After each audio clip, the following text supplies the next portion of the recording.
The views and opinions of the hosts and guests are their own and do not necessarily reflect the views of the management and staff of Guardian Radio. With early detection comes early prevention. Put lead in your pencil, make you feel like a champion. Rise up again, let nothing keep you down. To live your best, hear the urologist speak. Oh yeah. Think you're losing grip of your manhood, don't give up on hope. Don't be ashamed, it's time to take control. Get some help from the urologist. You will find He'll help you solve your problems on 96.9, yeah. I telling you, with early detection Comes early prevention. put lead in your pencil, make Good evening, Bahamas. This is Urologist Speaks with Bahamian urologist Dr. Gregory Pinto. My co-host, Dr. Wesley Francis, is a little bit late. He's just finishing off a surgery. It's my pleasure to have my colleague and I would say mentor. I was his intern maybe 26 years ago. The Honorable Dr. Dwayne Sands, cardiothoracic and vascular surgeon. He's currently the chairperson of the FNM. Welcome, Dr. Sands. Thank you very much. Don't make me feel old now, you know? So we're just going to have an open discussion. We're both Bahamians who love our country and want to uplift our country, and let's move upward and onward. This is an apolitical show. I have just as many friends and close friends and colleagues who are PLPs as FNM, so I just stick right in the middle. So everything we're about today is going to be honest and forthcoming, and I'm going to stand up impartiality. I'm not going to support anything for either party. We're just going to have a frank discussion about the future of our country, somewhat in political tones, because we have the chairperson of the FNM present. But as a long-standing physician, senior physician, surgeon at that, we're going to speak a lot about the PMH situation, NHI, the future of healthcare in our country, the overwhelming abundance of non-communicable diseases in our country as well. So let's just start with a few things, Dr. Sands. From your point of view, as I said, I'm not going to be political at all. I think the glaring concern with the last election was that it was a very low voter turnout. There's a lot of apathy in the country, which is very concerning, that persons are not concerned about their future, particularly among young people, and it's a problem that needs to be addressed. What do you think led to the voter apathy in the last election? Well, I think it is clear that not just last election, but the last two elections, that voter turnout was historically low.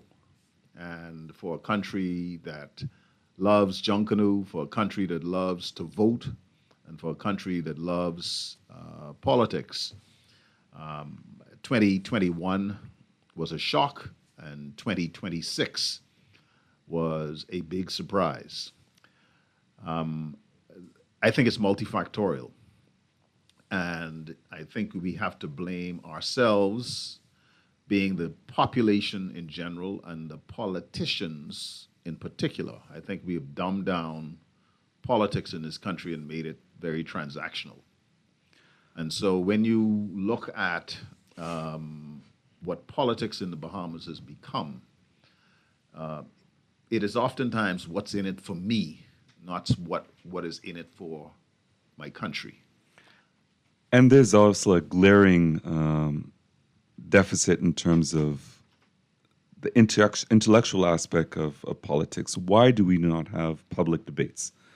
Every modern society for decades and maybe century will actually have formal debates where we can understand who our member of parliament, what they stand for, what their plans are. We can put our leaders to the fire to figure out what they plan to do to improve our future and our present. Why do you think that we have not reached that point where, beyond the pom-poms and the little Junkanoo cowbells, that we're not having actual political, intelligent debates? I think it's because we as a people haven't demanded it. And we haven't demanded political finance reform. We haven't demanded transparency. We haven't insisted that we get rid of gerrymandering. We haven't insisted that that representation that was inadequate result in recall. Yes. And I could go on and on and on. We have not insisted that we maintain the separation of powers, where the legislature and the executive and the judiciary are co-equal branches of government. Right now, we maintain an executive that runs ramshod or ramshackle over everything. Understand, So yes. the executive runs the judiciary. And if people quote me on that, they're going to say, "Oh, no, the judiciary is independent." Well, it is independent, but because of the power of appointment, and even with the recent changes in the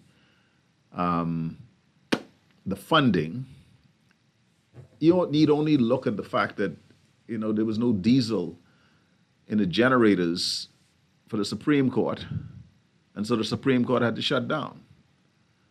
And so, if it's the executive that was supplying the diesel, well, I mean, there you go. There's lack of independence. But a less controversial comment would be that the legislature has been neutered, emasculated. For those of you who say that I am, sexist, it has been rendered devoid of any gonadal fortitude, because when the overwhelming majority of members of parliament are in the cabinet, either as cabinet ministers or parliamentary secretaries, you totally destroy the power of the legislative branch of government. And so it becomes a rubber stamp. Understood. I say all of this to say that, as we round 53 years and we talk about creating a better nation, the people of the Bahamas are going to have to insist that they want better, they demand better, and that they will not stand for just tokenism, because what we are giving now in healthcare, in education, in immigration, in environmental concerns is tokenism. Understood. I'll bring up some questions that have come between colleagues, friends, before the election, after the election, us knowing you. The biggest glaring question that we have, and I'm not going to give you any softball questions, is that most of us thought that you should have taken a safe seat, that you should have, a lot of us would say, you should have gone to Long Island. You almost certainly would have won. You probably would be primed now to be the next leader of the opposition. Why did you not take a safe seat? Well, I mean, at the end of the day, if it requires me to, quote unquote, take a safe seat, and there are only a few, quote unquote, safe seats in Yes. the Bahamas. I Yes. think we can say that Angliston is probably a safe seat. I think we could say that St. Anne's is probably a safe seat. There aren't many, actually. I agree. The Central Grand Bahama is, has historically been supported by the Free National Movement fairly consistently. Long Island, other than its independent representation, has been a reasonably safe seat. But you cannot win a government with only safe seats. You've got to win Understood. the majority of the seats. So in a 41-seat election, you got to get at least 21 seats in order to win. And so if it requires that everybody goes scrambling for a quote-unquote safe seat, well, you can't win the election. So Understood. we recognize that that there are some bellwether constituencies. South Beach is one of them. As goes South Beach, so goes the election. Okay. Quite often. Yes. And when you see the Bahamian people decide that they want to get rid of an administration, it usually is not subtle. Okay, we've seen it in election after election. This year, for the first time since 1997, you've had a two-term government. Whether or not that two-term government will manage to make it to three, only time will tell. It's not looking so good right now, but we shall see. Well, I mean, you had to overcome huge obstacles, obviously, with COVID-19, the pandemic, something that is historical. You won't see probably for another century, hopefully never. Let's hope not. Dorian was another major blow. But even despite that, are you happy with your successes as Minister of Health, although unfortunately it was cut short? Let me be very candid. It was an opportunity that I treasured. I don't think that we accomplished as much as I hoped we would accomplish. For me, my involvement in politics is primarily about improving healthcare, and primarily for patients that have no ability to pay. So for the so-called public patient. Now, I have a challenge with the concept of the public patient because I think having a two-tier system, I call it medical apartheid, okay? Yes. But for John Doe or Mary Smith from Padolio Street, who is the public health system to provide top quality care, I think for decades, for better or for worse, it waxes and wanes, but for the most part, we have let our people down.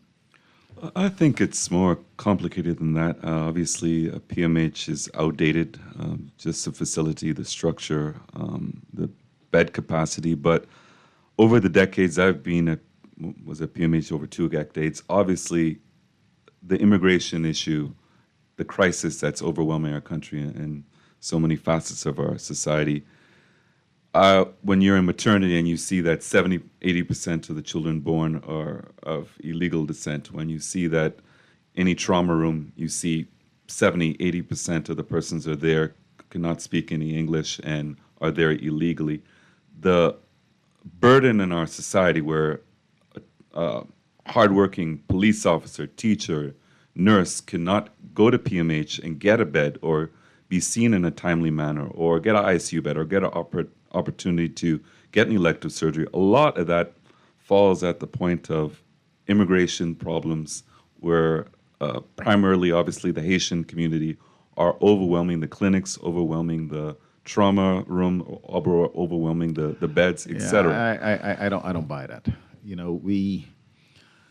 We have made some decisions that we are going to be lax in our enforcement of our immigration rules. And the hospital is not the place, nor are the schools the place to enforce immigration policy. Agreed, but I think the crisis that's created So if you have a $3.5 or $4 billion national budget, and you prioritize it in such a way that you put $500 million or $600 million in roads and pet projects for party faithful, and you undercapitalize national health insurance, and you undercapitalize your schools, and you undercapitalize your hospitals, then you're going to get the disaster that you have. And when you compound that with a lack of enforcement, and I am not going to be benevolent, there are people who give their heart and soul to the delivery of health care in the public sector, and there are people that take advantage of the salary and benefits and do jack Agreed. They don't show up to work. They draw the salary and they go to their private office. Agreed. Okay? And you know who those people are, and I know who those people are. And they are an absolute disgrace, and yet we let it happen. But there's also the issue, and I've spoken about many times, just from my personal experience and some of my younger colleagues, that it's very difficult to come back with your consultant degree or even with your fellowship degree and to accomplish things first of all, you're held as a senior house officer for years. I had that experience. I came back with a fellowship and I was held at a senior house officer position on paper for 5 years. I didn't get any on-call pay for 20 months. So it discourages anybody to want to come back and try to make a change when you're treated less than. I saw foreigners come in with less accomplishments with me, less experience than me, and become consultants from day one. But Bahamians who have gone through the system, have been interns, some of them even with the medical school there, they've been students, they've been interns, they've been senior house officers, they've gone to registrar, senior registrar, and then when they want to become a consultant, they're held down to a point where they just become completely discouraged, and then they'll see a foreigner who doesn't know where Bay Street is, doesn't know anything about the Bahamas or the culture, will be made a consultant immediately. I think that... Yeah, I mean, yeah, the title, certainly, perhaps, but in terms of the privileges. The truth of the matter is that somebody who is qualified as a consultant who's a Bahamian has no challenge getting access to private practice, particularly at the hospital across the street, in their private office, etc. And quite frankly, the difference in compensation, as you know, a consultant is less than that for a senior registrar. Yes. Yeah, we have some human resources issues that I am not going to defend. I think that the model that we use is outdated, and the idea that you have so-called part-time consultants who are supposed to provide a certain level of support to the hospital is a model that we need to mash up and throw away because it no longer works.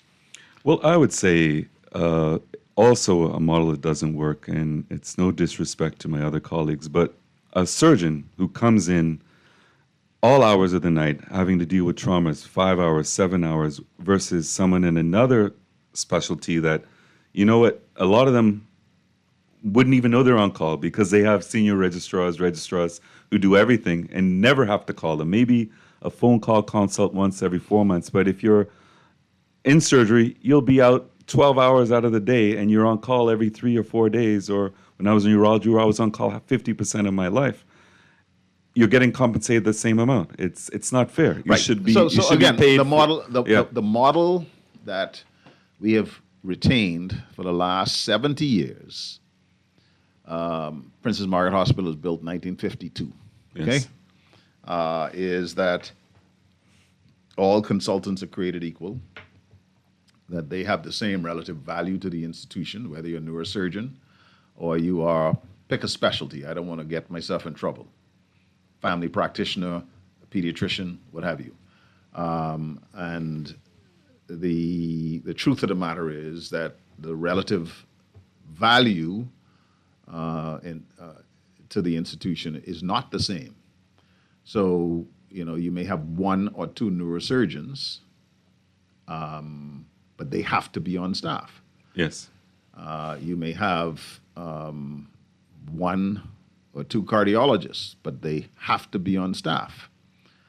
And I like to make the analogy that if you want to win the high jump, you need 1 person who could jump 7 foot, not 7 who can jump 1 foot. Okay? Yes. Correct. So, again, the model that worked pretty well in the past is outdated now. We need to tear it up, throw it away, and start again. And one approach would be to hire full-time staff at the Princess Margaret Hospital, restrict their practice only to Princess Margaret Hospital, provide a professional building so that patients can see them, If there's a private service attached to Princess Margaret Hospital, they have the right of that privilege. But then you require that those persons provide the same level of care to a so-called private patient as to a public patient. So when you see, and I use this analogy quite often, and the obstetricians get upset at me, when you see a 21-year-old woman with her first-time pregnancy in trouble, and she is delivered by house staff, and her baby is delivered by a junior doctor or welcomed in the world by a junior doctor, and down the hall you have a woman who's a private patient having her fifth baby, and she has a consultant obstetrician and a neonatology specialist attend the baby, and you wonder why the outcomes are different. Yes. And we have documented that the outcomes are different in the same hospital 100 feet down the hall, where mortality rates on the public service is higher than mortality rates on the private service. Now, there are certain specialties, and you happen to know, because you made the comment, where the consultant specialists spend significantly more time involved in the care of public patients. Yes. And there are some physicians who wouldn't know where the public ward is if they tripped over it. That is unacceptable in 2026. It was unacceptable in 2016 and in 2006 and in 1996. But there you have it. So before I die, before I take my last breath, I would like still apartheid in our public health care system, where the difference in the quality of care received by a poor person from Baintown or Padolio Street or from South Beach or from Ragged Island or whatever, whether I want to see the elimination of the discrepancy between the care that they receive and somebody that has Kalina, Atlantic Medical, Bahama Health, British American, etc. The only thing that should be different is the appearance, the size of the room. Maybe they may have a flat screen TV, and they may have access to a different level of catered food that they pay for. But when you do an audit on the outcomes by diagnosis, there should be absolutely no difference. Well, I mean, PMH, even the baseline problems where there's not even parking for staff, much less patients or family. I mean, it's absolutely intolerable. Where again, this is an investment issue. Yes. So if you look year after year, there have been proposals to create multi-level parking structures, both on site and across the street in the Addington House property, that did not have the political buy-in, and instead we spend the money on other things. So when you look every year at the budget for the Public Hospitals Authority and you compare it to the need, okay? Yes. You realize that the Public Hospital Authority is underfunded by anywhere between $30 and $60 million per year. And the message from the Ministry of Finance is, see what you could do. Okay? So you present a budget that says, we have to do this, this, and this. We got to provide dialysis, chemotherapy, surgery, et cetera, et cetera. We got to maintain equipment, and so on. We ain't got the money. Okay? How many times have you put in a request for surgical instrumentation and it hasn't come? Okay? So in 1994,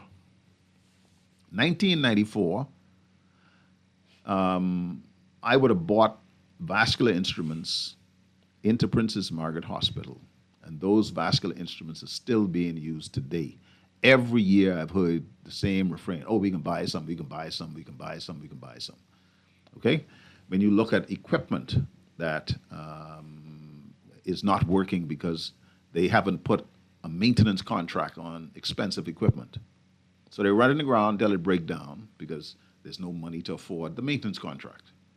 Yes. And we could go on and on and on. If you look at the flooring in the operating room, brand new 2016 critical care block, all the floors are coming up and now just being fixed.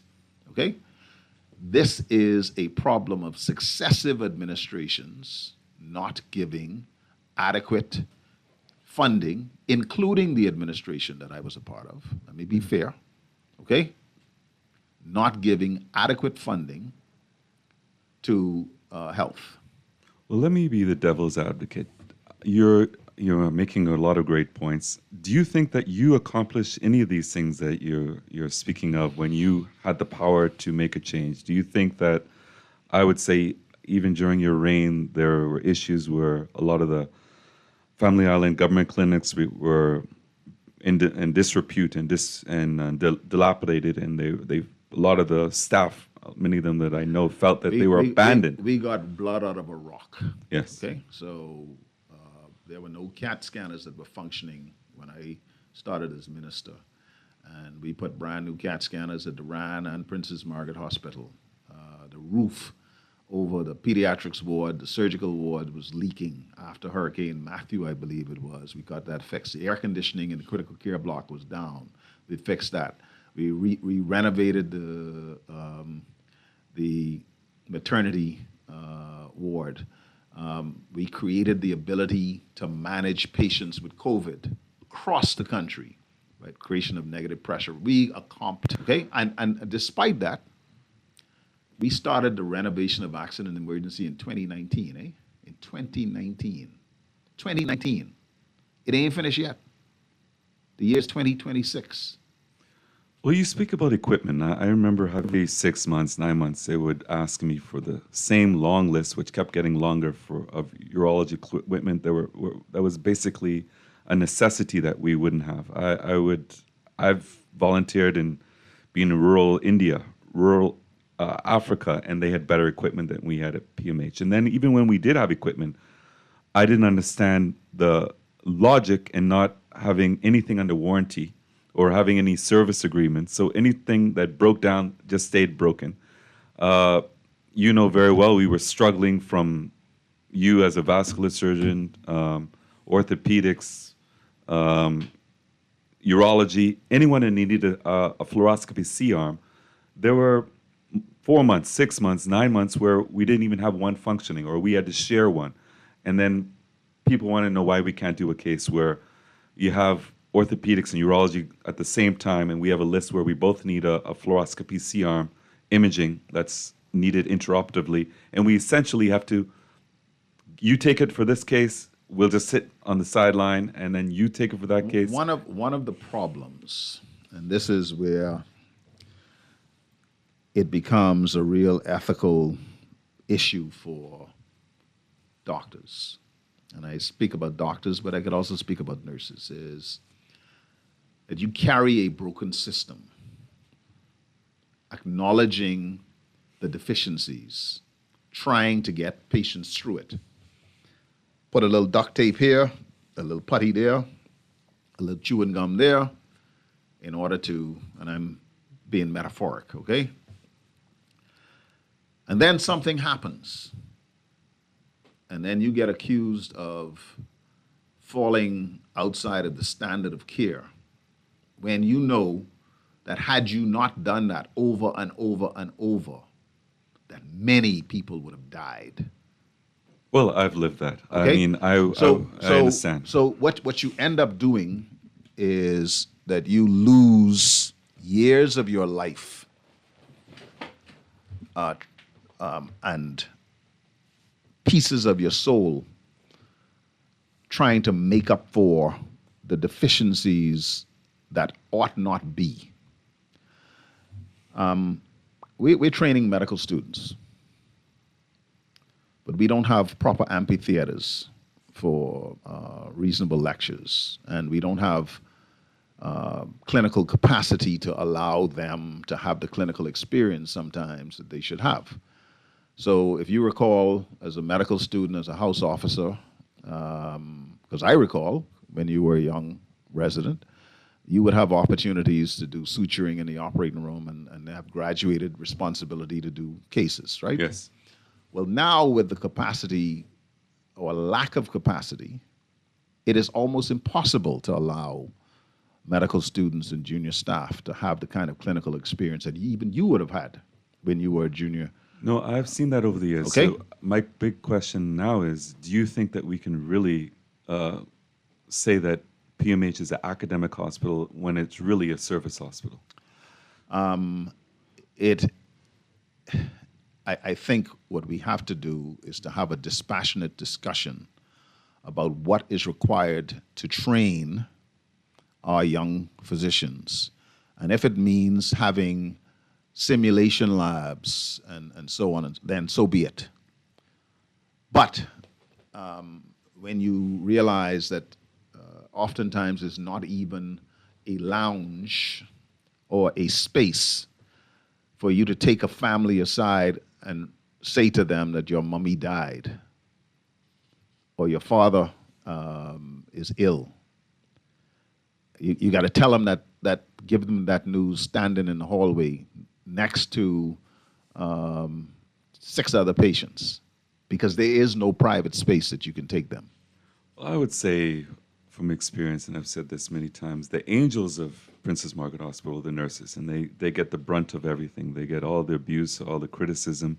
They are really underpaid. They are single-handedly the most important part of our healthcare sector. They're the most underappreciated, undercompensated, and they take the brunt of the public's ire. Okay? Yes. So when you watch a staff nurse and a few graduate nurses taking on a ward of 22, 24 patients, all of whom, and they are literally going from person to person. And then some family member comes in and they're irate because mommy didn't have this or mommy didn't have that. And who's there? The nurse is there, right? So Yes. now I can cuss the nurse out and tell her about her stink. You know what? When in reality, that nurse may not have had an opportunity to eat Yes. or have a drink of water or go to the bathroom. No, I recall once I asked a nurse about a critically ill patient and getting certain management done throughout the night, and they said, "I'm doing my best, doc, but I have 42 patients to see on my own. I haven't even had a time to use the bathroom. I haven't had a time to have a glass of water. It's unbelievable." And So to give you an example, there are graduate nurses who function as staff nurses, and they get paid a pittance, yes, okay? Or they're supposed to be paid a pittance. But oftentimes, they don't get paid. Oh, well, the Treasury didn't send the money, and come back next month.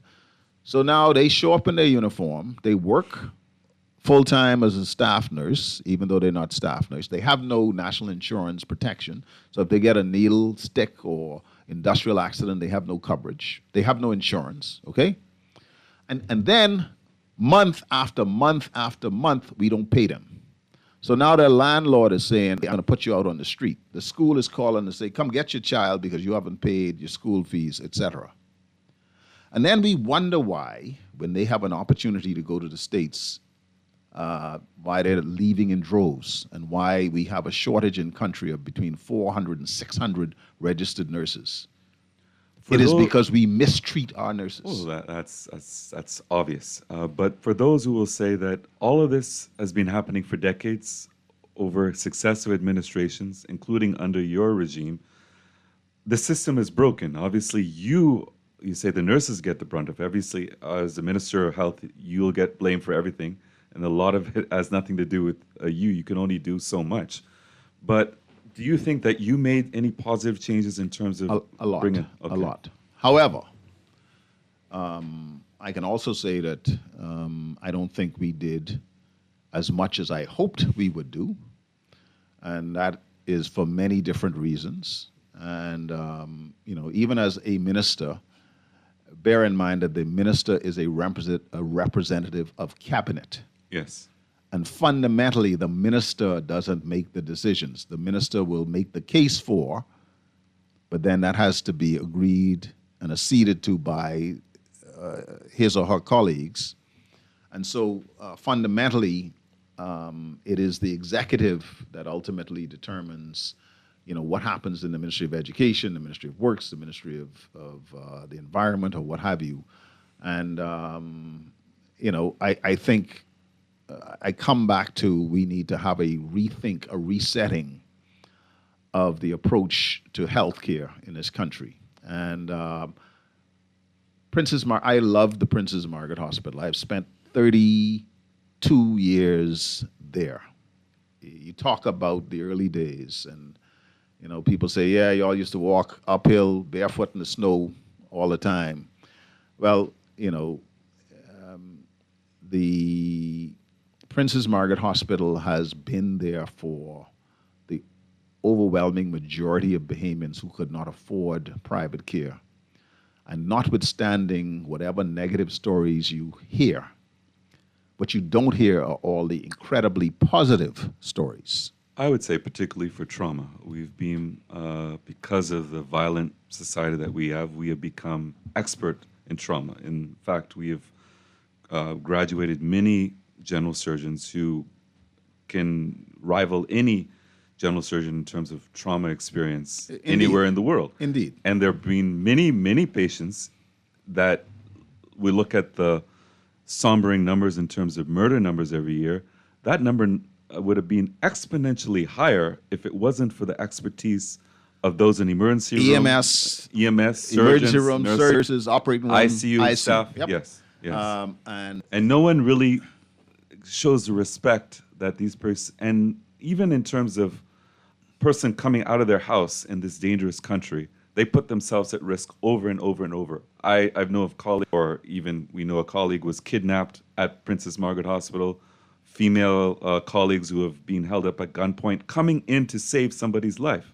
So we've had persons being accosted in attempted carjacking when they come out of their bed 2 o'clock in the morning to help save somebody's life. So when the public says, oh, doctors are selfish, and they don't know that the sacrifice it takes, not only for the physicians, the surgeons, the nurses, but their family. Because if you go out 3 o'clock in the morning, your wife is not going to sleep until she hears that you're back safely because of the nature of our violent society. The same thing with my wife, and it goes on and on.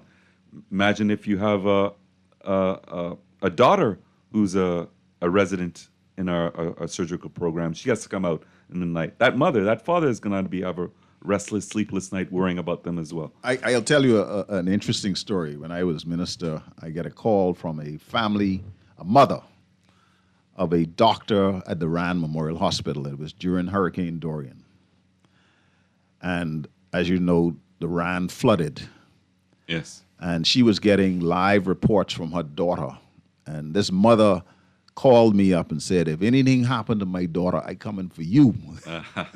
Now, I tell that story because here it is. This is a house staff member who was in the hospital to care for patients, and they had to physically drag these people out of the hospital over to the church, Christ the King, and it was their lives were in danger to provide care for patients. Okay,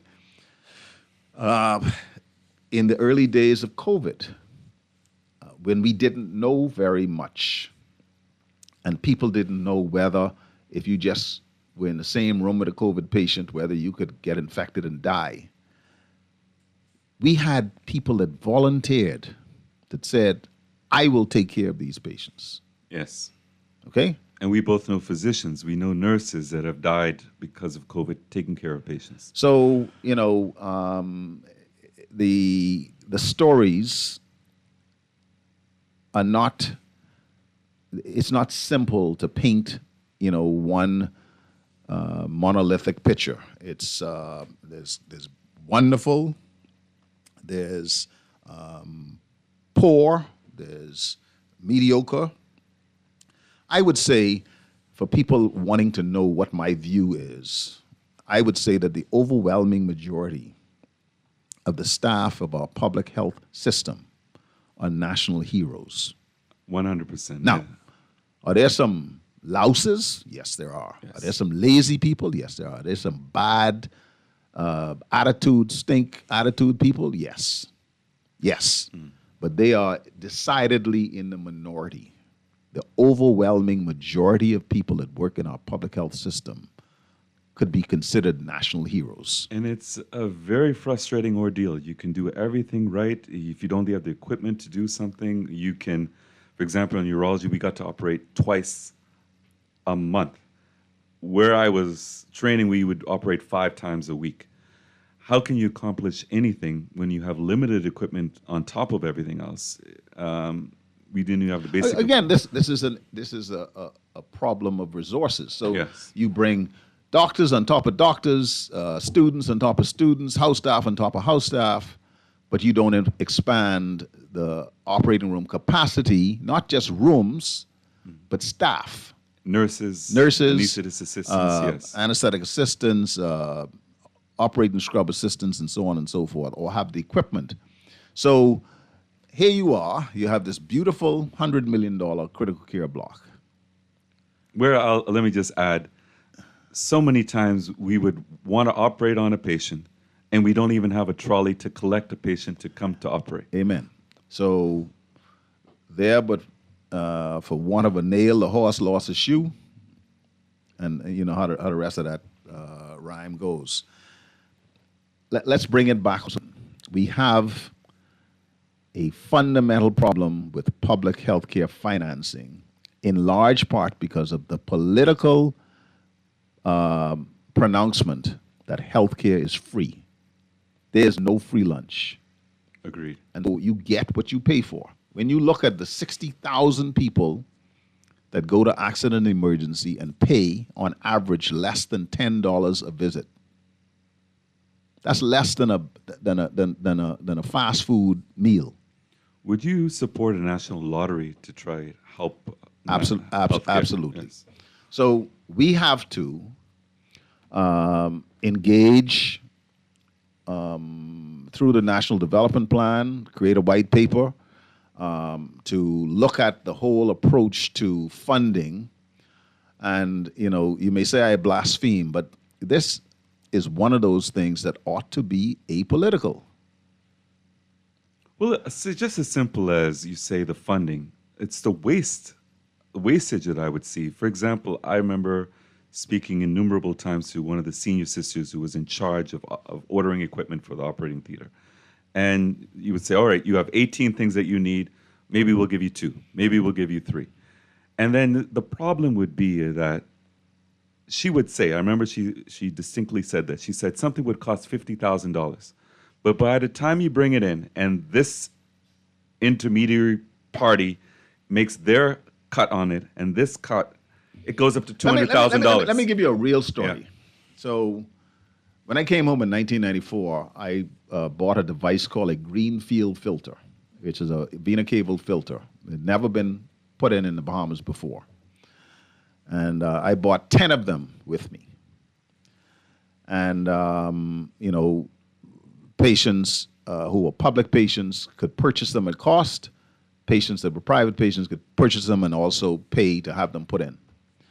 And so, and then we continued to purchase them. So a decision was made that the public hospital would buy the filters so that we could put them in.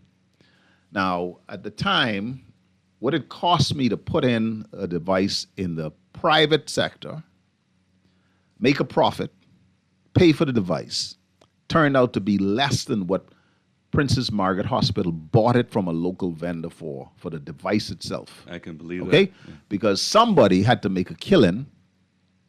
So just like with the Pentagon and the $20,000 toilet seats, so here it is that the hospital now is purchasing from a vendor who was taking advantage of the public system. And they had to make their profit. And the profit was such that it was more expensive to buy the device in the public health system than it was to buy the device, put it in, pay a professional fee in the private sector. Well, let me tell you on a personal note. I had gotten negotiated. We have an overwhelming number of renal stone cases, kidney stones. A flexible ureterorenoscope. So basically a scope that you go up to in the kidney, you laser the stone under direct vision, you take out the fragments, you can get somebody off a stent. We have so many persons who are on stents that all we do is change every 6 months because our laser wasn't working for years. So we basically created a subset of our population that were strung out on tramadol, Tramacet, morphine, Percocet, oxycodone. We don't even get into that. And they literally would go into withdrawal if they didn't have it. Even when we got rid of the stones, they still had that drug problem. But I negotiated getting this flexible ureterorenoscope directly from the company for $900. And PHA had agreed to pay for 50% of it. The patient can pay another 50%. It's reasonable. You can get your stone case done. The vendor then came in and said, no, we need to get our cut. And the price went up to $3,600. Yep. And PHA said no. So no case was being done. Again, we continue to make drug addicts out of stone patients. Who gets the brunt of the anger of the public? It's the consultants who are doing everything to try to change the system. I remember donating from catheters to equipment over and over and over, and then there reaches a point, you know what, if we cancel the cases and the public have an uproar and say that, you know what, you need to buy the equipment, maybe after a couple of years something will happen. But by that time we have significant mortality. I have to take that to my conscience. So I'd rather lose the money and donate it myself and try and help somebody. But as you said, you're just putting duct tape on a broken system. So maybe this is a call for transparency, so that these kinds of don't happen. Why do we need the vendors? Why are we filling the pockets of already multimillionaires? And money got to make. Yes. Okay, so we live in a capitalist society, and there ought to be no fundamental problem with capitalism. The question is, when does capitalism become outrageous? When does it become greed?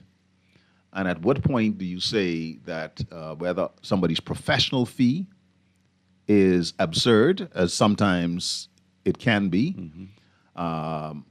At what point does a supplier's markup become outrageous?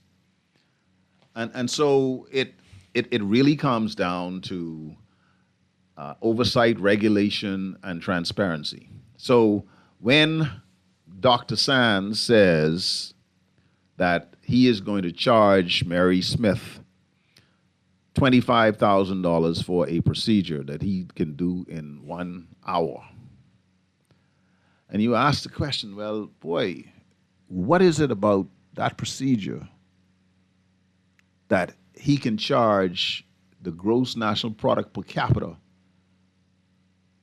for 1 hour worth of work, or the entire salary of a teacher, or the entire salary of a police officer for 1 hour work, right? That cannot be right. Yes. It cannot be right. Yes. Okay? Now, is it reasonable to say that, $1,000 or $2,000 is a reasonable price? Now we're getting in the ballpark. Okay? But you also have to look at the others. A lot of persons will come in the public, oh, I was charged $25,000 for this, but they don't go into the intricacies that, you know what, the private hospital got 80% of that. Equipment cost this in hospital care, and only a fraction of that actually went to the surgeon. So they assume all that money goes to the surgeon. I hear you. Yes. And again, this is not a case to be made for abandoning a capitalist model. Yes, understood. But usury is usury, no matter whether it's in law, whether it's in business, whether it's in goods and services, whether it's in medicine. A fair day's work for a fair day's pay is appropriate. And so when... Well, I'll take it to the other extreme. We'll just look at surgeons, because those are the ones that I've trained with and I work with on a daily basis. If we look at the number of hours that we come out on call and we look at the compensation that we receive, it works out for many of us less than minimum wage. And nobody working for BPL would do that amount of effort and particularly when you spend half your life in training in school to get that amount of compensation. So it is also, we're painting a broad paintbrush to say that Again, yeah. the model that we have adopted, that we've been unwilling to abandon, it has outlived its utility. Yes. It's time to get rid of it and start over. We have a call coming in. I apologize for the wait. This is Urologist Speaks with Dr. Dwayne Sands as my guest of honor. Go ahead. Hey, pleasant good afternoon, Doctor. Both doctors. You know, Dr. Sands, you know, people say money goes where money lies. And, but, you know, there was some time ago, there were discussions about putting a so-called sin tax on these sugary drinks and other types of things that contribute to non-communicable disease and stuff like that. But without those funds going into that black hole called the consolidated fund, you know. And so I think we have to, I think the government and the opposition and the Bahamian people need to come together, and the government need to talk to the people and say, this is where we are, this is what we need, and, you know, we need to more, whatever it is, on to your national insurance contribution in order to fund NHI in order to do this, or you know, we're putting this tax in order to meet the needs that really you are contributing to, you know. And so it is too easy, unfortunately.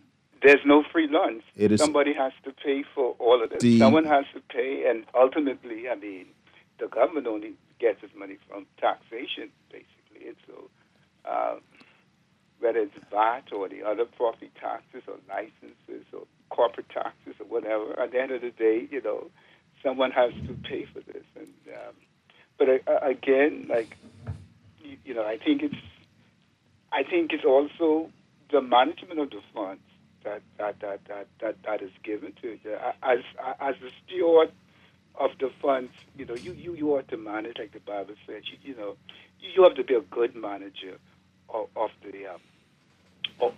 the funds that were entrusted to you. You know, not these gussie-made cabinets that all of this. Everybody got a post and all of these boards and all of this. You know, you really got to prioritize and say, listen, what is necessary? I'm going to leave right now, but there's a young man in Africa, Traore. I think, you know, they need to take a page out of his book, man, and see what he's doing as a young person to change his country. He's not focused on himself and ingratiating himself and his cronies and whatnot, or trying to look good with photo ops and whatnot. He's concerned about raising the standard of living for his people in Burkina Faso. Yeah. I thank you for your insightful thoughts. Yes. So, you know, it is oftentimes too easy to take a path of political expediency, even when it's a good idea. And so when we look at the scourge of non-communicable diseases and ask the question whether we ought to make it easier and less expensive to eat healthy foods and more difficult and more expensive to eat unhealthy foods, that ought to be a no-brainer, eh? I would say that, of course, I think we're more reactionary. We need to be more proactive. We talk about getting dialysis for all these patients. Why do we have all these patients on dialysis? Let's combat the non-communicable diseases, obesity from childhood, and we can make a better, healthier nation in the future. But we wait and be reactionary and try to get $80,000 a year for dialysis patients when we could have prevented that person from becoming a dialysis patient to begin with. The other thing is that I think even a greater burden, obviously non-communicable diseases is the plague of our society and our medical care system, but trauma. Trauma is the biggest economic blow to PMH and the healthcare system in general. And that is a greater issue where we have a very violent society, we have an ineffectual judicial system that lets these persons come in like a revolving door, and we're overwhelmed by that. If we didn't have all the trauma, we would have a different PMH. What would you say? No, I agree. I think when you look at Ministry of Health and Wellness statistics, in terms of the number of years of useful life lost, if you look at non-communicable diseases and then you look at trauma is 2.5 times more impactful in terms of number of years of productive life lost than all of the non-communicable diseases combined. The use of the operating rooms, X-rays, labs, ICU, ward space, etc. Violence and trauma is the single biggest public health challenge in the Bahamas. And we could talk whatever nonsense we want to talk, but we've been killing, stabbing, shooting, beating people at one of the highest rates in the world for the last 30 years. And it was so common. You would be called out in the middle of the night. There's a thoracic surgeon there. There's a general surgeon. Then they call me as a urologist because the kidney got shot or the ureter or the bladder. And so many times these are patients on monitoring ankle bracelets. Many of them were shot in the midst of a robbery by the police. Why are all these persons who have or are accused of violent crimes out on bail? It's a failing of our society. It shows respect for human life, where you can go and shoot up a home and kill a child, and you're out on bail in 6 months, and you may never see the inside of a court. So, this is sadly a consequence of a number of the decisions that we either have made or that we have refused to make. And so I like to say that, first of all, you got to claim it. We want to kid ourselves whenever we see the murder count drop to 90 cases. Oh, it was only 80 murders this year. We're still in the top 10 or top 15 most violent countries in the world. So whether you go from 15 to 10 or 10 to 20, what are you celebrating?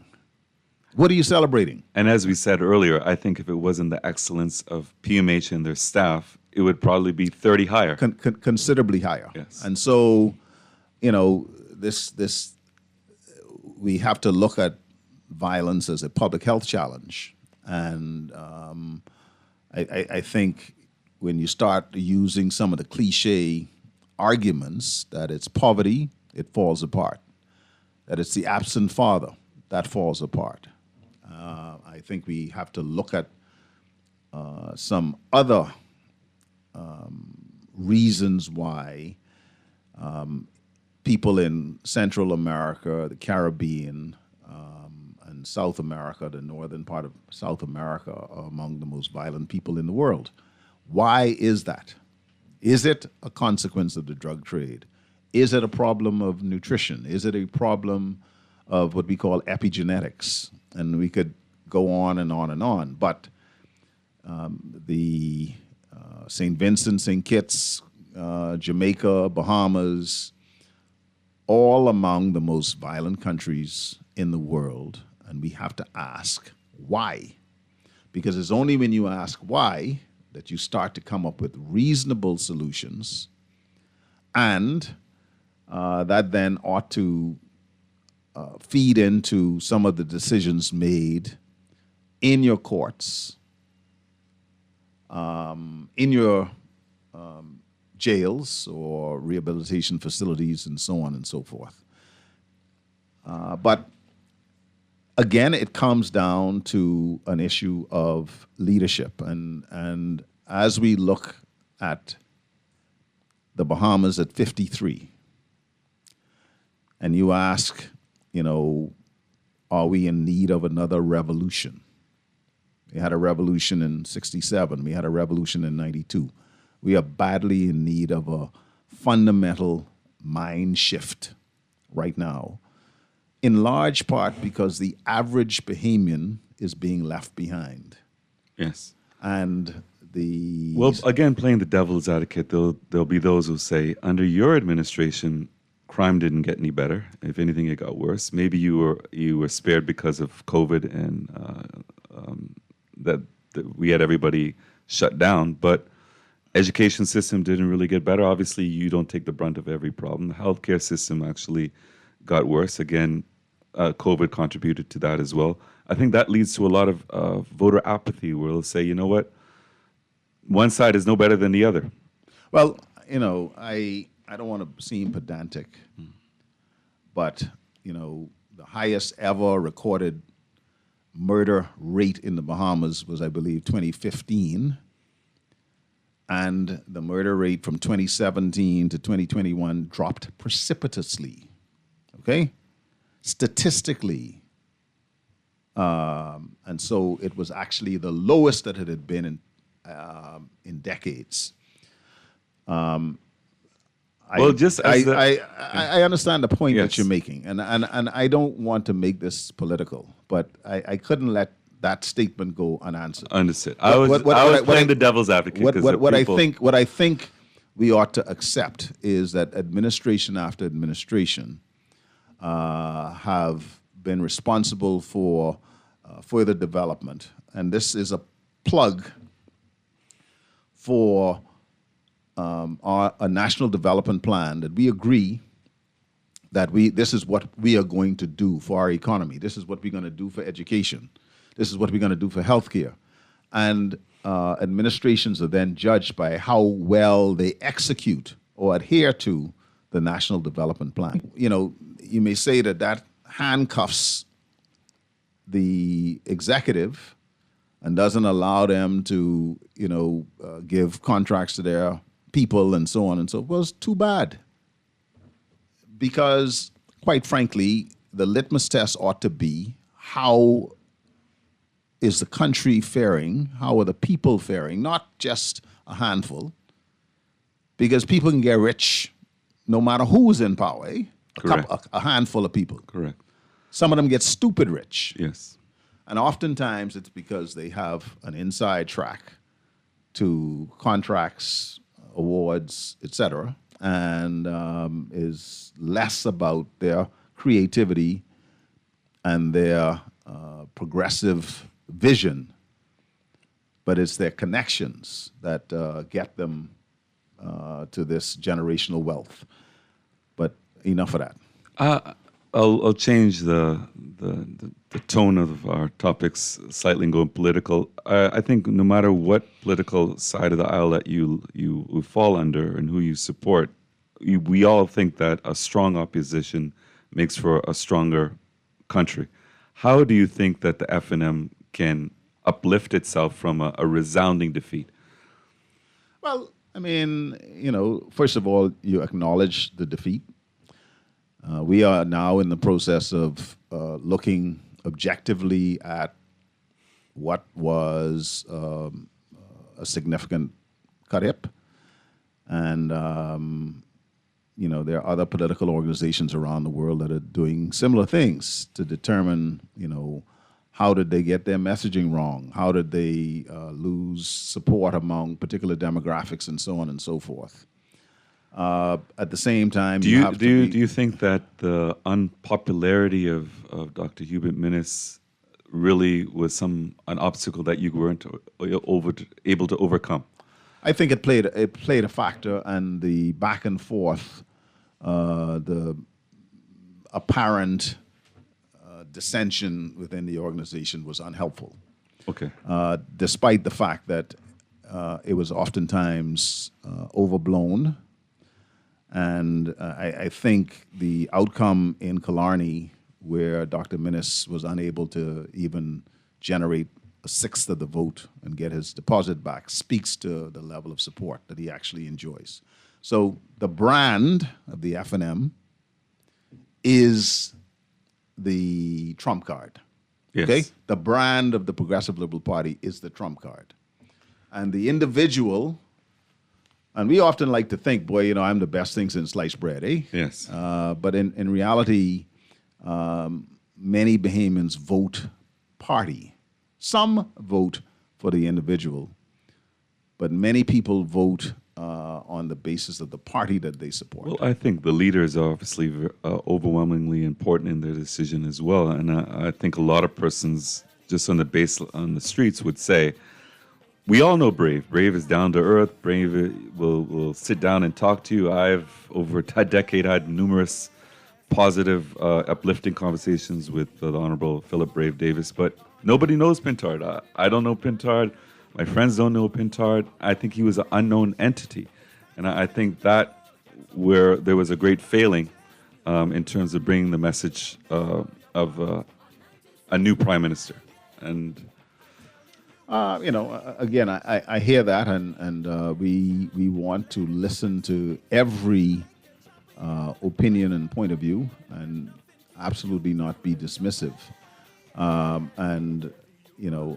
I've learned not to give a knee-jerk response and say, "Oh, no, that's not the case." So we listen and try to learn something from all of these things. Let me simply say that I believe that he has a heart of gold, and in my view, would have been a far better choice as prime minister than the current prime minister that we have. any closing remarks, Dr. Sands?